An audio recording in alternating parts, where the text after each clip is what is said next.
Salut les amis, c'est le Grognard. J'espère que vous allez bien. Aujourd'hui, je vais vous raconter une histoire incroyable, bien réelle, et pourtant si étrange qu'elle semble sortie d'un conte. On part pour les États-Unis, direction le Vermont, où un phénomène surnaturel a marqué l'histoire.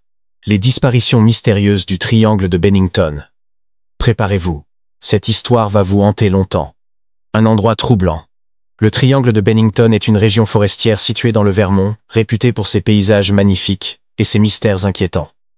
Depuis les années 1940, cette zone est le théâtre de disparitions inexplicables, de phénomènes étranges et de témoignages effrayants. Tout commence en 1945 lorsqu'un homme du nom de Midi Rivers, un guide expérimenté, emmène un groupe de chasseurs dans les montagnes de Glastonbury. En pleine randonnée, il prend de l'avance pour montrer la route, mais ne réapparaît jamais. Ses compagnons lancent une recherche massive. Des chiens pisteurs, des hélicoptères, des centaines de volontaires fouillent les bois. Mais aucune trace de Midi. Pas de corps, pas de vêtements, rien. Il s'est évaporé. L'histoire aurait pu en rester là, mais ce n'était que le début. Les disparitions s'enchaînent.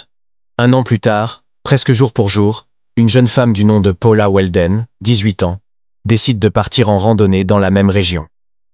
Avant de quitter le campus de son université, elle dit à ses amis qu'elle veut profiter de la nature pour se détendre. Des témoins la voient sur le chemin de Long Trail, un sentier bien connu. Puis, plus rien. Paula disparaît sans laisser de traces. Comme pour Midi, des recherches intensives sont lancées. Même le FBI est appelé en renfort. Mais encore une fois, pas le moindre indice. La forêt semble avoir englouti Paula.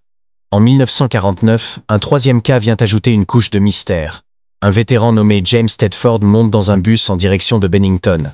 Il est vu par plusieurs passagers tout au long du trajet. Pourtant, lorsqu'ils arrivent à destination, James a disparu. Ses bagages sont encore là, mais lui s'est volatilisé en plein voyage. Comment une telle chose est-elle possible? Le mystère s'épaissit. En 1950, deux nouvelles disparitions frappent la région. Une petite fille de 8 ans, Janet Smith, est portée disparue alors qu'elle jouait près de sa maison, en bordure de forêt. Quelques mois plus tard, un chasseur expérimenté, Frederick Langer, disparaît à son tour en plein cœur de Glastonbury. Dans les deux cas, aucune trace n'est retrouvée. Des témoins affirment avoir entendu des bruits étranges venant des bois avant leur disparition. Des cris aigus, des murmures incompréhensibles, et même des rires glaçants.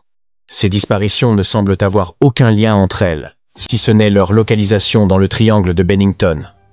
Et pourtant, ce ne sont pas seulement les personnes qui disparaissent. Phénomène surnaturel. Depuis des décennies, des randonneurs rapportent avoir vu des lumières étranges flotter au-dessus des arbres, comme des orbes phosphorescentes qui dansent dans le ciel. Certains parlent de silhouettes sombres, qui les suivent silencieusement entre les arbres. Une femme raconte avoir vu une créature massive, ressemblant à un homme, mais couverte de poils, qui l'observait depuis une clairière. Effrayée, elle a fui sans se retourner. D'autres évoquent une sensation d'être aspirée par les bois, comme si une force invisible cherchait à les entraîner plus profondément. Plusieurs personnes affirment même avoir perdu la notion du temps en traversant cette forêt. Ils parlent de moments où les aiguilles de leur montre s'arrêtent, où le silence devient presque palpable, comme si la forêt elle-même retenait son souffle. Explication possible.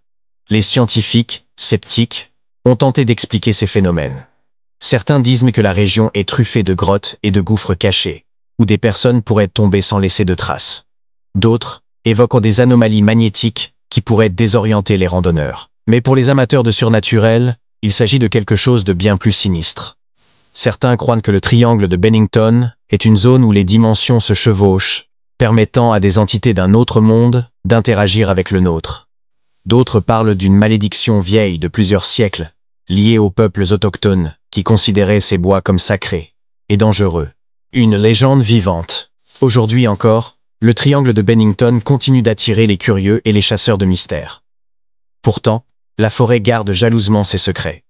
Les disparitions restent inexpliquées, et les témoignages de phénomènes étranges ne cessent d'affluer. Alors, qu'en pensez-vous? Malédiction, portail interdimensionnel, ou simple coïncidence? Dites-le moi en commentaire. Si cette histoire vous a captivé, pensez à vous abonner, à liker et à partager cette vidéo. Qui sait, peut-être qu'un jour, nous percerons enfin les mystères de Bennington. À bientôt pour une nouvelle histoire. Et restez prudents si vous décidez de vous aventurer dans les bois.